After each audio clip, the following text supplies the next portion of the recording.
एक बूढ़ा राजा था और उसकी मौत हो गई। उसकी जगह उसका जवान बेटा जो राजगद्दी पे बैठ गया, वो अभी पढ़ाई भी पूरी नहीं कर पाया था। वो भरपूर जवानी में था और पढ़ाई चल रही थी। वो सुबह-सुबह रोजाना अपना गुरुकुल में पढ़ने जाता और एक पानी भरने वाली औरत उसे रोज देखती। एक दिन उसने बोला कि राजा साहब, मैं आपको रोज देखती हूँ, आप सुबह-सुबह कहाँ जाते हो? तो उसने कहा, मैं गुरुकुल में पढ़ाई करने जाता हूँ। बस 2-4 दिन की पढ़ाई बाकी है, मैंने सारे कोख शास्त्रों का ज्ञान ले लिया है। तो उस औरत ने कहा कि आपने त्रिया चरित्र पढ़ा? बोला, नहीं, वो तो नहीं पढ़ा। एक बार वो भी पढ़ना। वो अपने गुरुकुल में गया तो गुरुजी से बोला कि मुझे त्रिया चरित्र की पढ़ाई जरूर कराओ और मुझे वो जरूर पढ़नी है, उसके बिना तो कुछ भी नहीं है। गुरुजी बोले, ये कोई पढ़ाई वढ़ाई नहीं होती और ये सब बकवास की बातें हैं, और अगर तू इतनी जिद कर रहा है तो चलो, मैं थोड़ी बहुत जो कुछ आता है मैं तुझे पढ़ा देता हूँ।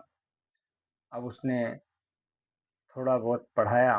बोला, अब तुम निपुण हो गए हो, अपनी राजगद्दी संभालो और मैं आपको एक चीज दे रहा हूँ कि ये ताबीज है।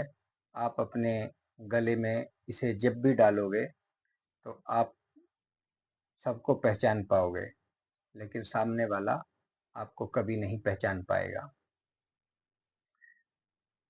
एक दिन जब उसने पूरी किताब विताबों का कोर्स ज्ञान सब कुछ ले लिया, तो उसने फिर सुबह को वो ताबीज डाला और उसके बाद में उसने एक दो प्रैक्टिकल अपनी रानियों से इधर उधर करके देखे, तो उसका ताबीज काम कर रहा था।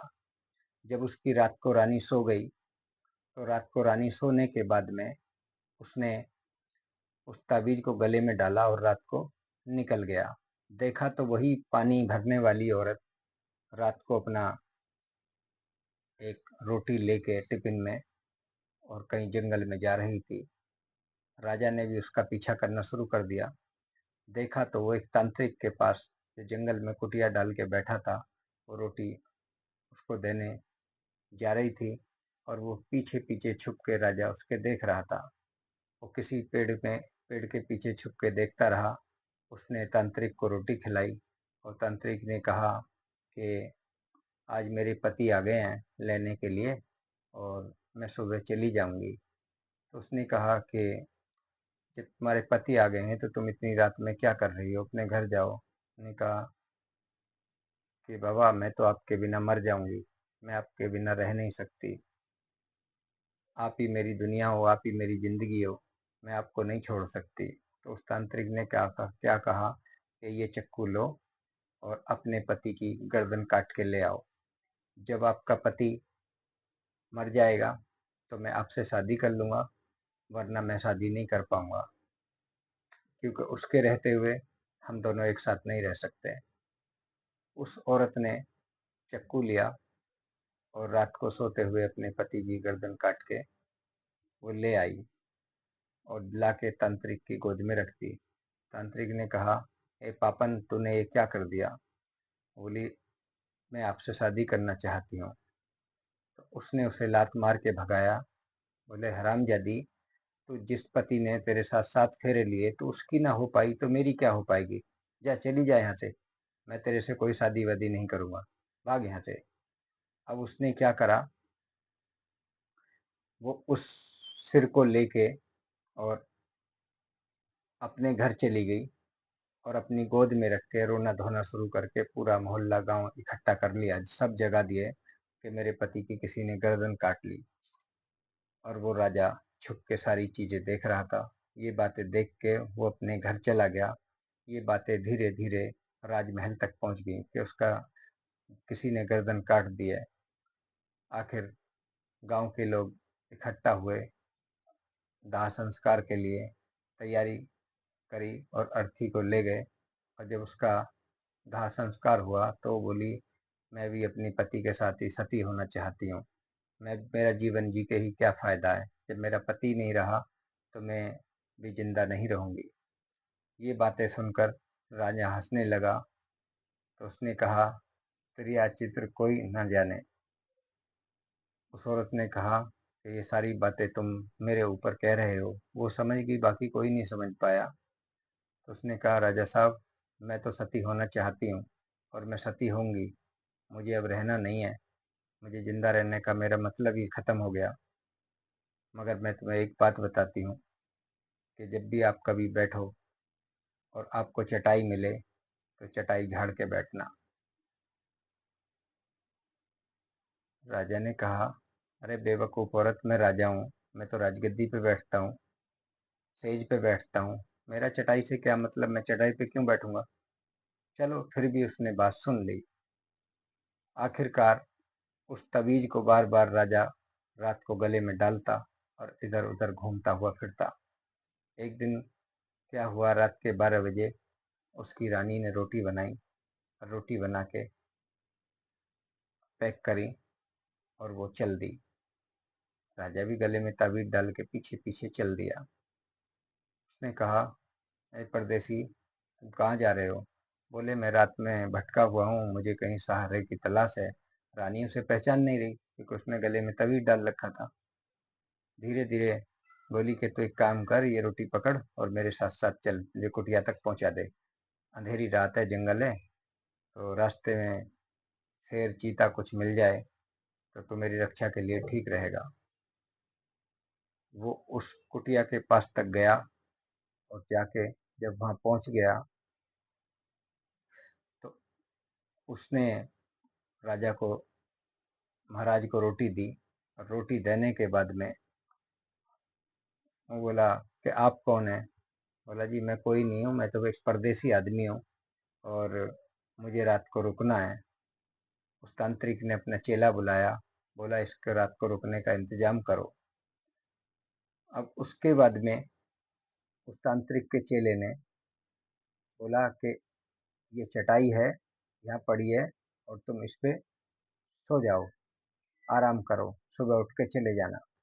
वो इतना बोल के वो चला गया। राजा ने सोचा, इस तांत्रिक में ऐसी क्या खास बात है। एक औरत इसके पीछे सती हो गई, मर गई, उसने अपने पति का सर काट लिया। अब मेरी रानी भी इसके पीछे पड़ी है, आखिर इसमें कोई तो खूबी होगी। आज मैं पूरी रात यहीं रह के इसको देख के जाऊंगा। कोई नहीं, एक दो घंटा आराम कर लेता हूँ। इंतजार में पहले सोचता रहा, इधर उधर घूमता रहा। जब थक गया तो सोचा कि चलो रात लंबी है, थोड़ी देर सो जाता हूँ।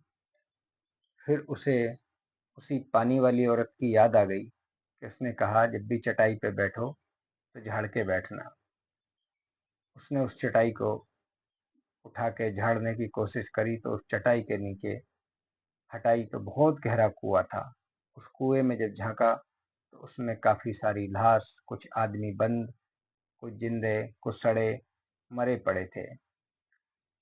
जब मरे पड़े थे उसने झांका, उसने देखा कि उस औरत ने ठीक बोला था कि जब भी बैठो चटाई झाड़ के बैठना। अगर मैं भी आज बिना झाड़े बैठ जाता तो इस कुएं में गिर जाता और मैं भी खत्म हो जाता। आखिर उसने वो तबीज अपने गले से उतारा और कुएं में झांका तो जो उसी के राज्य के सारे बच्चे थे, आदमी थे, पति पत्नियां थीं। उन्होंने राजा को पहचान लिया। बोले, राजा साहब, तुम यहाँ से भाग जाओ, नहीं तो ये तांत्रिक भी तुम्हारा यही हाल कर देगा। इसी तरीके से वो वहां से भागा और भागने के बाद में उस तांत्रिक ने और रानी ने उसे देख लिया। रानी बोली कि तांत्रिक बाबा, अब तो मेरे राजा ने मुझे देख लिया है तुम्हारे पास, अब मैं क्या करूं। ये मुझे जीते जी मार देगा, अब मुझे जिंदा नहीं छोड़ेगा। बोला, कोई बात नहीं है, आप परेशान मत हो, मेरे पास इसका भी इलाज है। राजा वहां से भाग दौड़ के चला गया, अपनी फौज को बोला कि ऐसे ऐसे उस तांत्रिक को घेर लो। सारी फौज उस तांत्रिक के पास पहुंची। उस तांत्रिक ने एक बहुत बड़ा धूना रमा रखा था और रानी को लेके उसमें कूद गया। और राजा को आज तक पता नहीं लग पाया कि उस तांत्रिक में ऐसी क्या ताकत थी जो मेरी रानी भी उस तांत्रिक के पास पहुंच गई। कोई तो उसके अंदर खूबी थी। तो इस ये एक कहानी है। कोई भी औरत इस कहानी को अपने दिल पे ना ले, क्योंकि इसको कहानी समझ के ही कहानी सुने। ये किसी को नीचा दिखाने के लिए या गलत चरित्र बताने के लिए नहीं है। ये भी मैंने कहीं सुनी और आपको सुना दी। तो त्रिया चरित्र की जितनी भी कहानियाँ हैं, वो स्कूलों में, किताबों में नहीं पढ़ाई जाती। उनको एक समाज में कुछ कुरीतियाँ होती हैं, कुछ गंदगियाँ होती हैं, उनसे कुछ सीखने को मिल जाता है। इनकी कोई किताब नहीं होती।